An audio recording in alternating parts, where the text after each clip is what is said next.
معلقه ايه ليا مفرومه، لو موجوده، مش موجوده خلاص معلقه سمنه بلدي ومعلقتين زيت. ماشي، دي جديد يعني. هنعمل الطشه قبل الملوخيه، وهتبقى في حله واحده بدل ما نعمل طشه وكده بعد العمايل دي.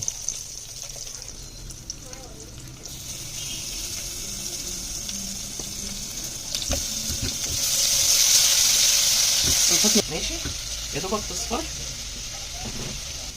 الكزبره، هنحط الكزبره جنبها يا دوبك تشويحه ونحط الشوربه، مش بنخليها تحمر عشان مش تمرد. خلاص كده، وهننزل بالمرقه او بالشوربه اللي عندك حسب ما بيسموها يعني. عشان مش تزعل. بيقول في الخليج يقول عليها مرق، لان الشوربه عندهم هي شوربه الشوفان، الشوربه اللي معاها بيقول عليها مرق.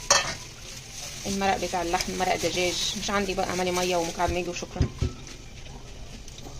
هتغلي وبعد كده هننزل الملوخيه عليه. نزل الملوخيه، والميزه في دي بقى ايه، انك هتشوفيها عايزه تزودي كده، ما تحطيش مرق كميه كبيره برضه. بعد كده نزل الملوخيه. شوفي محتاجه لو هتغلي غلوه ان شاء الله. ده احنا ضربناها في الخلاط، ده ملوخيه جاهزه ماشي، ضربناها في الخلاط، وفي الاخر خالص حطينا جرن فلفل اخضر مع فصين توم سلام او مفرومين، اي حاجه معاها زي ما بنعمل الملوخيه الفلاحي كده.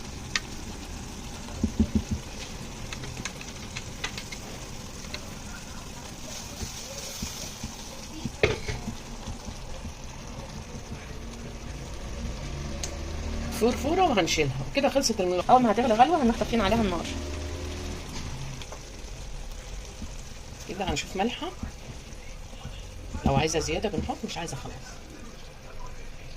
ملحها مظبوط، شوربتنا مظبوطه الحمد لله. غلوه واحده وكده خلصت الملوخيه، ولا دوشه ولا تجليه ولا توسيخ طاسات ولا.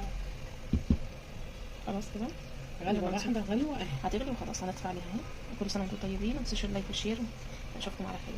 كده احنا عملنا الملوخيه في حله واحده من غير ما نوسخ الدنيا كلها.